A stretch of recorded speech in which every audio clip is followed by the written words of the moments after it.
Episode 12, The Messiah's Calling. Chapter 12, The Messiah's Calling. When Jin came back to Shinjuku, the people there didn't recognize him.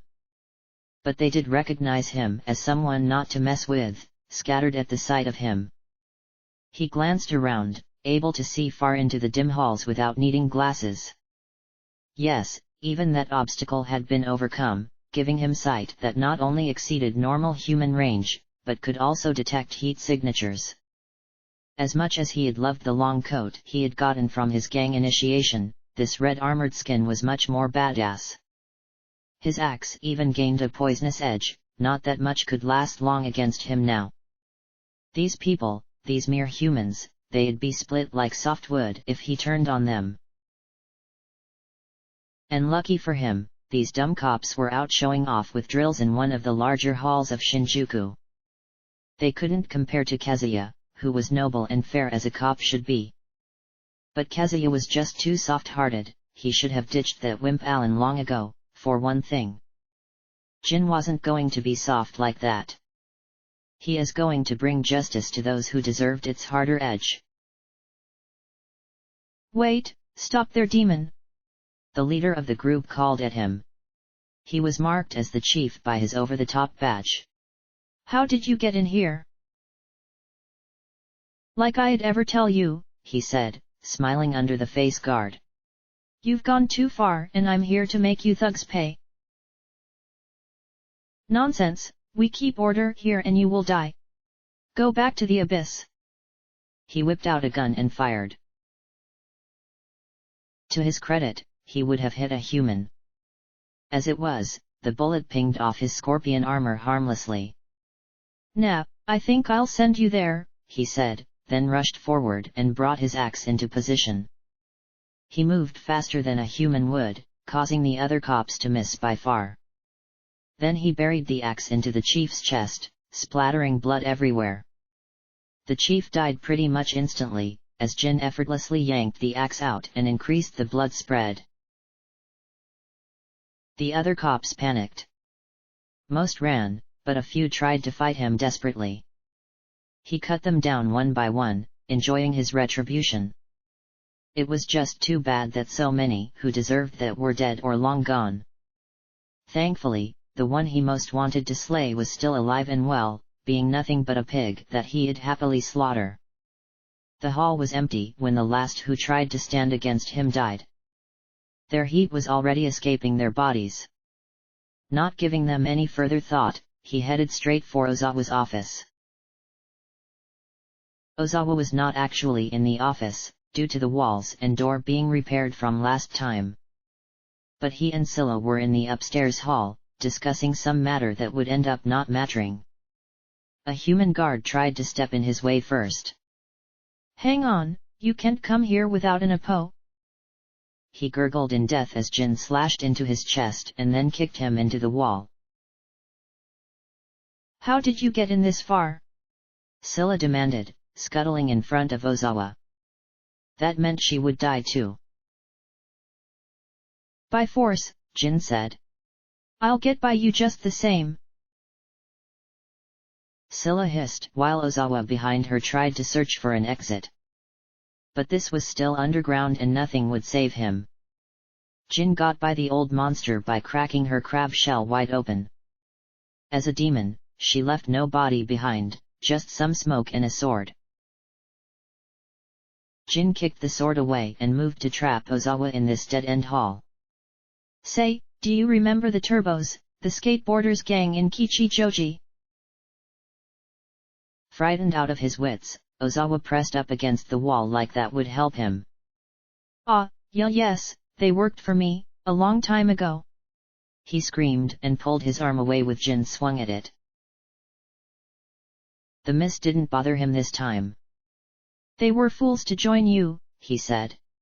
You ruined my gang family, you nearly killed me, and you've brought all these people to ruin with your bullying ways. I became this strong solely to defeat you, you inspired me to become less human. So, you remember me now? No, he said, although he was clearly trying to. Not that it really mattered, since he died as easily as the police chief had.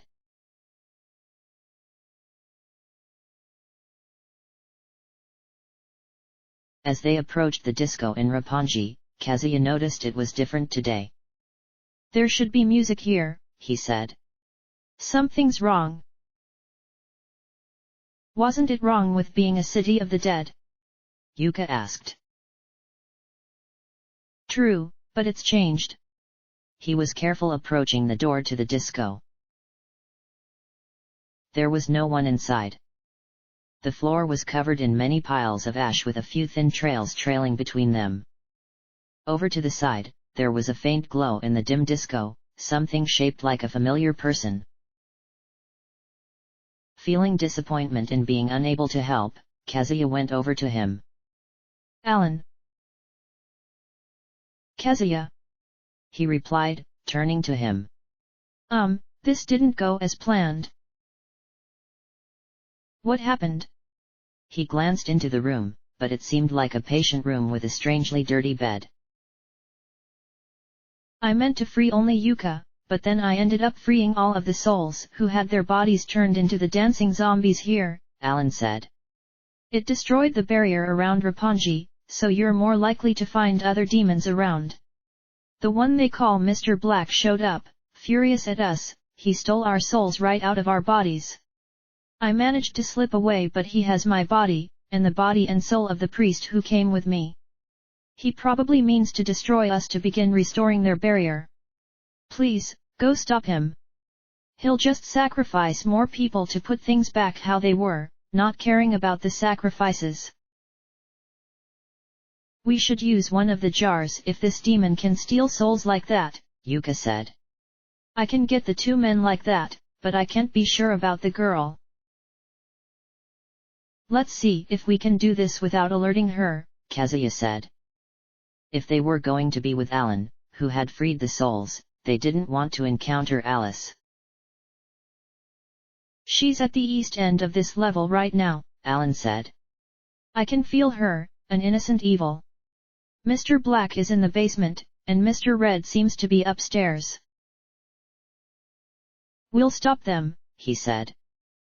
He hadn't found the stairways here yet, but knowing Alice was to the east, he could check holes in the auto map program. In that manner, they found both sets of stairs in the north part of Roppongi. Downstairs, Yuka caught him before he went forward too much. There's some trap curses around here, I recognize that magic. There's a lot of poisonous air too. You need to go through that door, then the second door to the right, Alan said, pointing out a nearby door past a sitting area. Can we avoid the poison? Kazuya asked her. Not all of it, but I can get rid of any poison that tries to stick to us, Yuka said, taking his hand. She led him in a way to be in the poisonous air as little as possible. It had a noxious odor like car exhaust on a vehicle with engine problems. Even the demons working with them were affected. The room they entered was empty of furnishings aside from some candles on long stands, but it was covered in magical diagrams. Neberos was there, currently out of his disguise as a butler. Instead, he wore a ragged red cowl and seemed to have white and black striped skin. How kind of you to bring the soul that got away, he said as if they didn't intimidate him. I need him to reset the barrier around this town. His soul has extraordinary power and should be sufficient alone for the task. We're not going to let you do that, Kazuya said. Return him to his body. Neberos seemed to click his tongue. I'm afraid I can't do that, I disposed of the bodies of those 2 messians already. They're not worthy of this paradise we built for Alice. I'll have to find other friends for her. It's no paradise, it's torment for the souls you enslave, Alan said, doing his best to be confident against something he saw as a terrible crime. He shrugged at that. It's not like you humans make any better use of your souls, it's a waste that you use them for mundane life. Besides, what's wrong with giving everything you've got to make the one you love happy? Alice is such a sweet girl, we want to see her always smiling. It's still evil to treat others in the way you do, no matter what reason you put to it, Kazuya said. Then he felt a sense of danger for Yuka. Probably himself too. Yuka. I'm on it, she said, taking the lid off the gushing jar she had snuck out while they were talking. Wait, you can't. He tried to deny, taking a step away from them. But they were in front of the only physical exit to the room. He tried to vanish, but the gushing jar still caught him and sealed him away. Yuka put the lid back on to secure it better. There, that's one of them. Alan seemed to be looking off in the distance. Something's happened to Alice. And wait here, it seems Mr. Red is going to intercept us directly. Before half a minute passed, a rotund man in a bright red suit appeared in the room. The illusion lasted mere seconds before he revealed himself as a red humanoid devil that seemed like he had been stretched out way too far. He gave off an intimidating aura, like someone who could crush them to bits despite seeming so thin. What have you done? He demanded. Why are you destroying our dream of paradise? This was no paradise, Alan said. It was merely a stage full of puppets and tormented souls. You have no say in this, you cannot do anything, he said, nearly causing Alan to back away. While the demon spoke, Kazuya quickly checked for his identity, Belial. But you too, why are you doing this? Belial, we have to agree with him, Kazuya said, shutting his comp's cover. Neberos said you were doing this all for Alice, to keep her safe and happy. But one person's happiness is not worth the endless torment of dozens of souls. If no one else can enjoy this so-called peace, then it must be put to an end. He narrowed his eyes at him. Humph, you say that and yet you would stomp all over other people's dreams to make your own come true. I know that is so. It is how humans always do things, what you're doing right now. And what you were just doing with all of Roppongi, he countered. That isn't the same. He shouted, bringing up his hand and gathering a large amount of magic rapidly. Oh no you don't. Yuka said, activating the other gushing jar that she had brought. What, how do you have one of those? He struggled in vain, but got caught up in the sealing magic as he screamed in complete fear. She put the lid on it once she was sure Belial was in. There. Unfortunately, that was the only other one I could get. We'll have to find some other means of dealing with Alice. She seems to have vanished, Alan said. At least, I can't feel her presence anymore. But then someone. Kazuya, it's wonderful to see you again, a woman said, exactly who he didn't want to hear. He turned quickly and grabbed Yuka's hand when she did the same. Not so much you, but at least we can all talk this out now. I told you that I don't want to see you anymore, Kazuya said to Yuriko. Suspiciously, she had not changed either. It's ugly that you keep struggling like that, when you would be in complete bliss with me at your side, Yuriko said, holding a hand out to him. What does she have that I don't? My love, Kazuya said, making Yuka smile. Yuriko's jealousy-fueled anger briefly showed through. She's also respectful and loyal. She and I were friends long before we started going out, while you just went straight for grabbing my butt and harassing me in a way I don't like. I said it before and it will never change, I don't want you near me.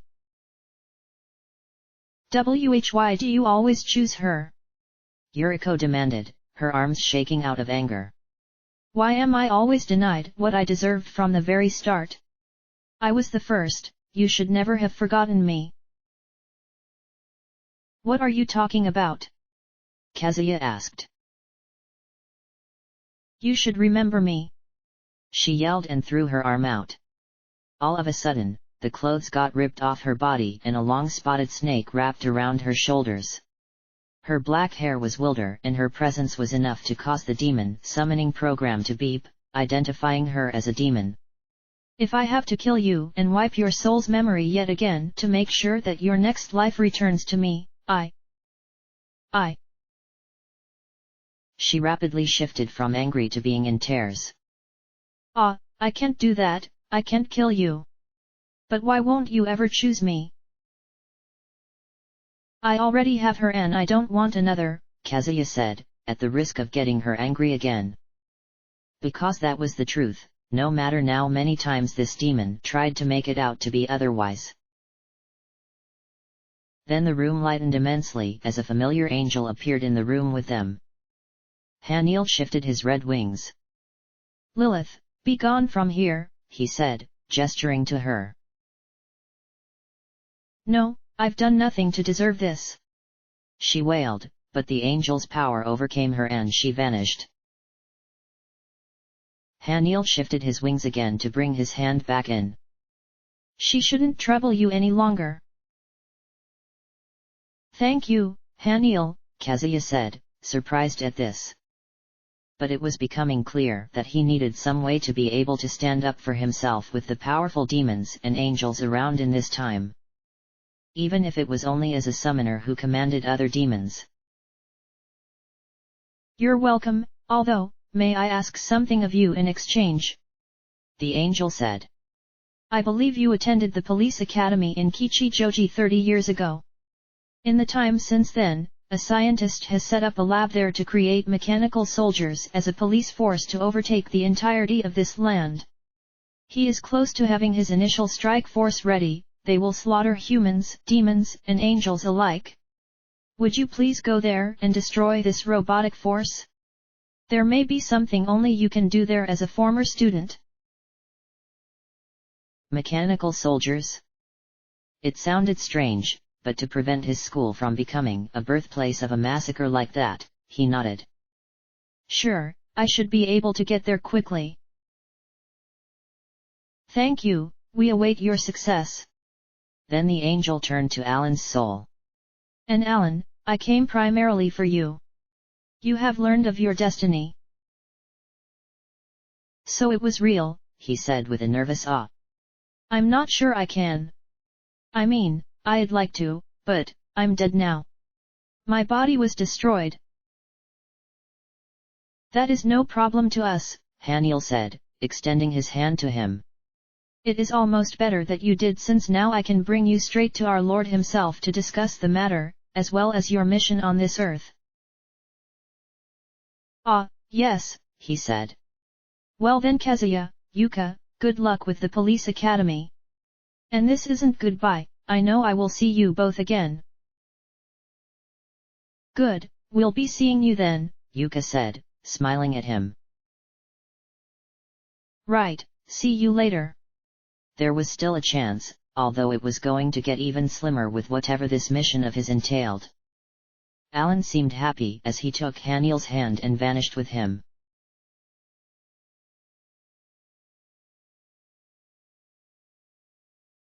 Warm light that came from the presence of the divine, a golden path underneath his feet, the sound of unearthly beautiful music in the air. Yet this was a new beginning, Alan thought. I thank you for choosing me, unworthy as I may be, I'll do all that I can in your name. He wasn't alone in the presence of God. Haniel was there, of course, as were 4 angels whom he suspected were the powerful seraphs who often led heaven's army in great wars. And there was the voice of God, an angel who spoke for him as a human soul could not handle the actual voice of God without a means of defense against such raw power. No, you are the one most worthy of what he wishes to be done. The Messiah Church has made many preparations already, but you must pave the way for God to be able to come down to earth. What must I do for that, my lord? Alan asked. There are several factors running interference. First, there are guardians from the old Japanese gods who are keeping God from descending to Tokyo. You will need to summon a special god who has agreed to work for us, Vishnu. He will counter their efforts. Shouldn't God be able to overtake any of the gods that he had already proven as false? And why count on one of them? But no, he shouldn't question this. It was God's wisdom, it must be right. Yes, I will see to that. Next, we need to have more believers within Tokyo, to gather all into the cathedral to keep them safe when the wrath of God descends, to make sure the slate is wiped clean for the next stage of history. The wrath of God? After Japan had been nuked, and who knew what had happened to the rest of the world? But, it was God's decision, as terrible as it was. There were demons, along with the wicked ones among humanity. But what about good people like Kazuya? He shouldn't question this, but... No, he shouldn't question this. The voice of God went on. You will need to preach to the people of Tokyo and convert them to the Messian faith, and quickly. You will be granted the power of many miracles to achieve this. If you perform one with sufficient witnesses, move to the next area. We need your power to be seen in many places in a short amount of time. Yes, I'll do that, Alan agreed. He wanted to show others the greatness of God.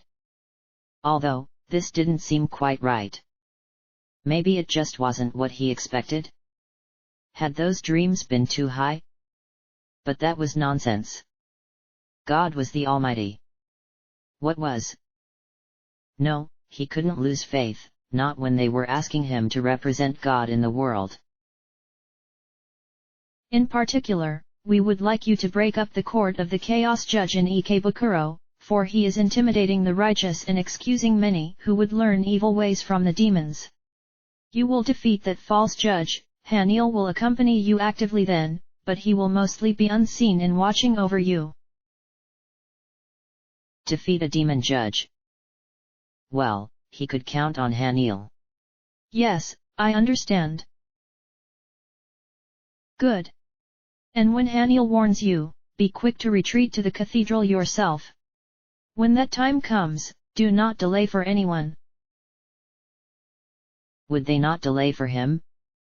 But then, it was on God's time. Yes. And there is one last task, one that was your first, the voice of God said. You must convince your friend Kazuya to accept the tenets of law and support our cause. This is vital to our success. Kazuya is? Alan asked. I want to, but is he so important? Very much so, the voice of God said. He is the fulcrum on which the future of the world turns. His decisions will move the entire world. This is because he bears the soul of the first man, Adam.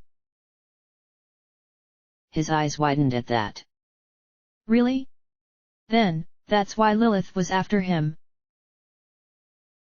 She's a delusional spirit who got propped up as real by many fools, Haniel said.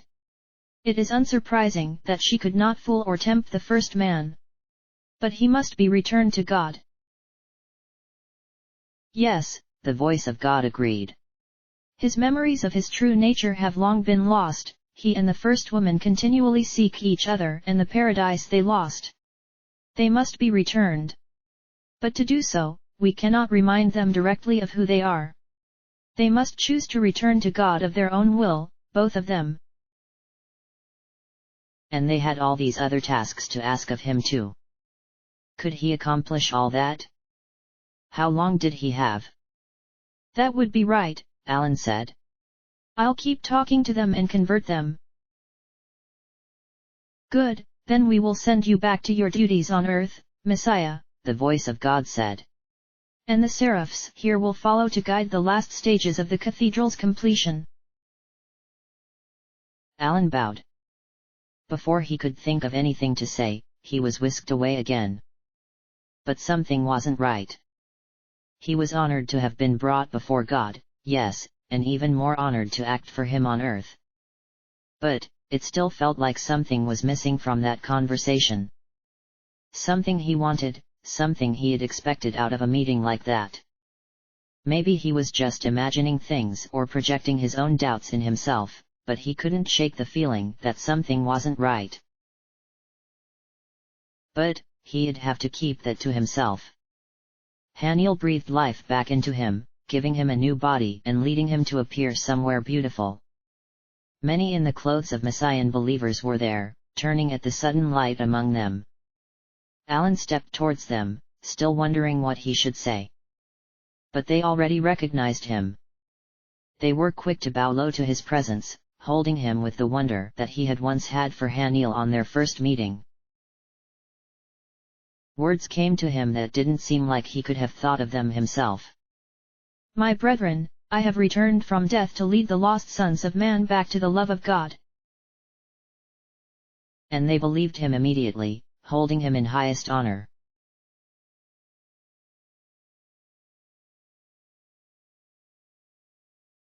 Kichijoji had become almost nothing.